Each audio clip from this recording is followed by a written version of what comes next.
ಯೇಸು ಕ್ರಿಸ್ತನ ಮಹಾಪರಿಶುದ್ಧ ನಾಮದಲ್ಲಿ ನಿಮ್ಮೆಲ್ಲರನ್ನು ವಂದಿಸುವಂತವನಾಗಿದ್ದೇನೆ. Praise the lord. ಶಾಲೋಮ್. ಈ ಬೆಳಗಿನ ಜಾವದಲ್ಲಿ ವಾಕ್ಯ ಓದಿಕೊಳ್ಳೋಣ.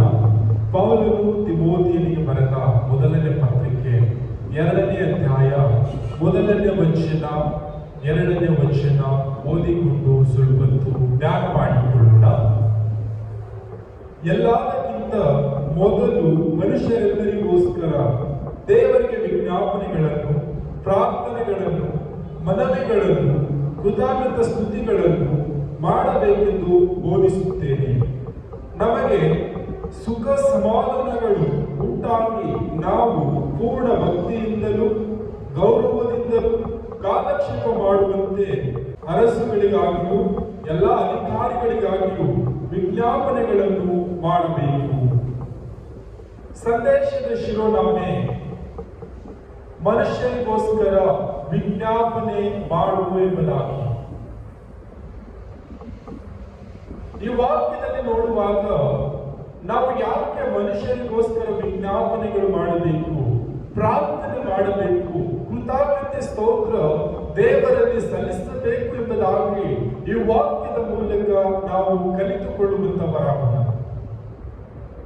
ಪ್ರೀತಿಯ ಸಹೋದರ ಸಹೋದರಿಯರೇ, ಈ ವಾಕ್ಯದಲ್ಲಿ ಪೌಲನು ತಿಮೋಥಿಯನಿಗೆ ಈ ರೀತಿಯಾಗಿ ಹೇಳ್ತಾ ಇದ್ದಾನೆ, ನೀನು ಎಲ್ಲದಕ್ಕಿಂತ ಮೊದಲಾಗಿ ಎಲ್ಲಾ ಮನುಷ್ಯರಿಗೋಸ್ಕರ ದೇವರ ಬಳಿಯಲ್ಲಿ ಪ್ರಾರ್ಥನೆಯನ್ನು ಮಾಡು, ವಿಜ್ಞಾಪನೆಗಳನ್ನು ಮಾಡು, ಕೃತಜ್ಞತೆ ಸ್ತೋತ್ರವನ್ನು ಸಲ್ಲಿಸು ಎಂಬುದಾಗಿ ಪೌಲನು ತಿಮೋಥಿಗೆ ಹೇಳ್ತಾ ಇದ್ದಾನೆ.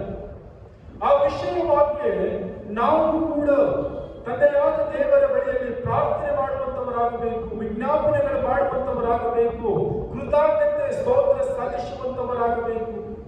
ಯಾಕೆ ನಾವು ಕೃತಜ್ಞತೆ ಸ್ತೋತ್ರ ಸಲ್ಲಿಸಬೇಕು, ಪ್ರಾರ್ಥನೆ ಮಾಡಬೇಕೆಂಬುದಾಗಿ ನೋಡುವಾಗ ಈ ಸತ್ಯ ವೇದದಲ್ಲಿ ಬರೆಯಲ್ಪಟ್ಟಿದೆ. ಅರಸುಗಳಿಗಾಗಿಯೂ ಅಧಿಕಾರಿಗಳಿಗಾಗಿಯೂ ಪ್ರಾರ್ಥನೆ ಮಾಡಿ ಎಂಬುದಾಗಿ. ನಾವು ಅಧಿಕಾರಿಗಳಿಗೂ ಅರಸುಗಳಿಗೂ ಈ ಲೋಕದ ಜನರಿಗೂ ನಾವು ಪ್ರಾರ್ಥನೆ ಮಾಡುವಾಗ ಅದು ಸನ್ನಿಧಾನದಲ್ಲಿ ಅದು ಮೆಚ್ಚುಗೆಯಾದಂಥದ್ದು ಎಂಬುದಾಗಿ ವಾಕ್ಯದಲ್ಲಿ ನೋಡ್ತಾ ಇದ್ದೇವೆ.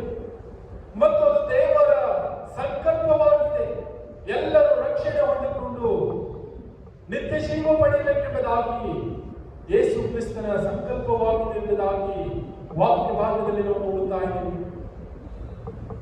ನಮಗೆ ನಾವು ಪರೀಕ್ಷೆ ಮಾಡಿಕೊಳ್ಳೋಣ. ನಾವು ಈ ಲೋಕದಲ್ಲಿ ಯಾವ ರೀತಿಯಾಗಿ ಜೀವಿಸ್ತಾ ಇದ್ದೇವೆ? ನಾವು ಅನೇಕ ಜನರಿಗಾಗಿ ಪ್ರಾರ್ಥನೆ ಮಾಡ್ತಾ ಇದ್ದೇವೆ. ವಾಕ್ಯ ಸ್ಪಷ್ಟವಾಗಿ ಹೇಳ್ತಾ ಇದೆ, ಎಲ್ಲಾ ಜನರಿಗೋಸ್ಕರವಾಗಿ, ಅರಸುಗಳಿಗಾಗಿ, ಅಧಿಕಾರಿಗಳಿಗಾಗಿ ಪ್ರಾರ್ಥನೆಗಳನ್ನು ಮಾಡಿರಿ, ವಿಜ್ಞಾಪನೆಗಳನ್ನು ಮಾಡಿರಿ, ಕೃತಜ್ಞತೆ ಸ್ತೋತ್ರ ದೇವರಿಗೆ ಸಲ್ಲಿಸಿರಿ ಎಂಬುದಾಗಿ ವಾಕ್ಯ ಹೇಳ್ತಾ ಇದೆ. ನಾವು ಯಾವ ರೀತಿಯಾಗಿ ಪ್ರಾರ್ಥನೆ ಮಾಡ್ತಾ ಇದ್ದೇವೆ? ನಾವು ಯಾರಿಗಾಗಿ ಪ್ರಾರ್ಥನೆ ಮಾಡ್ತಾ ಇದ್ದೇವೆ? ಯಾವ ವಿಷಯಗಳಿಗಾಗಿ ಪ್ರಾರ್ಥನೆ ಮಾಡ್ತಾ ಇದ್ದೇವೆ? ನಮ್ಮನ್ನೇ ನಾವು ಪರೀಕ್ಷೆ ಮಾಡಿಕೊಳ್ಳೋಣ. ಇದು ಮೆಚ್ಚುಗೆಯಾದದ್ದು ಎಂಬುದಾಗಿ ವಾಕ್ಯದಲ್ಲಿ ನೋಡುತ್ತಾ ಇದ್ದೇವೆ. ಆ ಮೆಚ್ಚುಗೆಯಾದಂಥದನ್ನು ನಾವು ಮಾಡ್ತಾ ಇದ್ದೇವಾ? ಪ್ರೀತಿಯ ಸಹೋದರ ಸಹೋದರಿಯರೇ, ಈ ಒಂದು ದಿನದಲ್ಲಿ ನಾವು ಈ ಲೋಕದ ಜನರಿಗಾಗಿ, ಅಧಿಕಾರಿಗಳಿಗಾಗಿ ನಾವು ಪ್ರಾರ್ಥನೆ ಮಾಡುತ್ತಾ ಇಲ್ಲದೆ ಇರುವುದಾದರೆ ಅದು ಕರ್ತನ ಸನ್ನಿಧಾನದಲ್ಲಿ ಮೆಚ್ಚುಗೆಯಾಗುತ್ತದಲ್ಲ. ಕರ್ತನ ಸನ್ನಿಧಾನದಲ್ಲಿ ಮೆಚ್ಚುಗೆಯಾಗುತ್ತದೆ ಯಾವುದೆಂಬುದಾಗಿ ನೋಡುವಾಗ ಈ ಲೋಕದ ಜನರಿಗಾಗಿ ನಾವು ಪ್ರಾರ್ಥನೆ ಮಾಡುವಂಥದ್ದು, ಅರಸುಗಳಿಗಾಗಿ, ಅಧಿಕಾರಿಗಳಿಗಾಗಿ, ಅನಾಥ ಮಕ್ಕಳಿಗಾಗಿ, ಹಾದಿ ಬೀದಿಯಲ್ಲಿ ನಲಿದಾಡ್ತಕ್ಕಂಥ ಮಕ್ಕಳಿಗಾಗಿ, ಕಷ್ಟದಲ್ಲಿರುವಂತವರಿಗಾಗಿ, ರೋಗದಲ್ಲಿರುವಂತವರಿಗಾಗಿ, ಕಣ್ಣೀರಿನಲ್ಲಿರುವಂತವರಿಗಾಗಿ ಪ್ರತಿಯೊಬ್ಬರನ್ನು ನಾವು ಜ್ಞಾಪಕ ಮಾಡಿಕೊಂಡು ಪ್ರಾರ್ಥಿಸುವಂತವರಾಗಬೇಕು. ಮತ್ತು ನಾವು ಪ್ರಾರ್ಥಿಸುವಾಗ, ವಿಜ್ಞಾಪನೆಗಳು ಮಾಡುವಾಗ, ಕೃತಜ್ಞತೆ ಸ್ತೋತ್ರ ಸಲ್ಲಿಸುವಾಗ ಏನಾಗುತ್ತದೆ ಎಂಬುದಾಗಿ ನೋಡುವಾಗ ನಮ್ಮ ಸಮಯವು ಅದು ಸುಖಕರವಾಗಿರುತ್ತದೆ ಮತ್ತು ನಾವು ಸಮಾಧಾನವಾಗಿರುತ್ತೇವೆ, ಭಕ್ತಿಯಲ್ಲಿ ಅಭಿವೃದ್ಧಿ ಹೊಂದುತ್ತೇವೆ. ಈ ರೀತಿಯಾದಂತಹ ಜೀವಿತ ನಮ್ಮದಾಗುವಂತದಾಗಿದೆ. ಪ್ರೀತಿಯ ಸಹೋದರ ಸಹೋದರಿಯರೇ, ಈ ಒಂದು ದಿನದಲ್ಲಿ ನಮ್ಮ ಭಕ್ತಿಯ ಜೀವಿತ ಎಂತದಾಗಿದೆ? ನಮ್ಮ ಕುಟುಂಬದಲ್ಲಿ ಸಮಾಧಾನ, ಸಂತೋಷ ಇದೆ? ನಾವು ವಾಕ್ಯ ಸ್ಪಷ್ಟವಾಗಿ ಹೇಳ್ತಾ ಇದೆ, ಎಲ್ಲಾ ಜನರಿಗೋಸ್ಕರ ಪ್ರಾರ್ಥನೆ ಮಾಡ್ರಿ, ಪ್ರಾರ್ಥನೆ ಮಾಡುವಾಗ ನಿಮಗೆ ಸಮಾಧಾನವಿರುತ್ತದೆ, ನೀವು ಕಾಲವನ್ನು ಸಂಪೂರ್ಣವಾಗಿ ಭಕ್ತಿಯಲ್ಲಿ ಕಳಿತೀರಿ ಎಂಬುದಾಗಿ ವಾಕ್ಯ ಹೇಳ್ತಾ ಇದೆ. ಈ ಒಂದು ದಿನದಲ್ಲಿ ವಾಕ್ಯದ ಮುಂದೆ ನಮ್ಮನ್ನೇ ನಾವು ತಗ್ಗಿಸಿಕೊಳ್ಳೋಣ.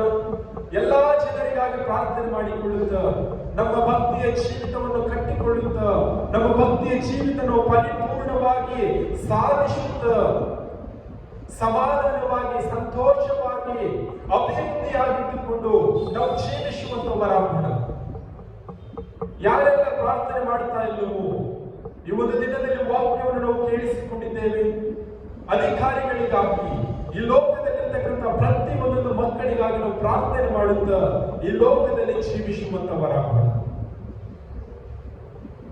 ಈ ರೀತಿಯಾಗಿ ನಾವು ಜೀವಿಸುವಾಗ ಅದು ಯೇಸು ಕ್ರಿಸ್ತನಿಗೆ ಮೆಚ್ಚುಗೆ ಆದಂತದ್ದಾಗಿದೆ.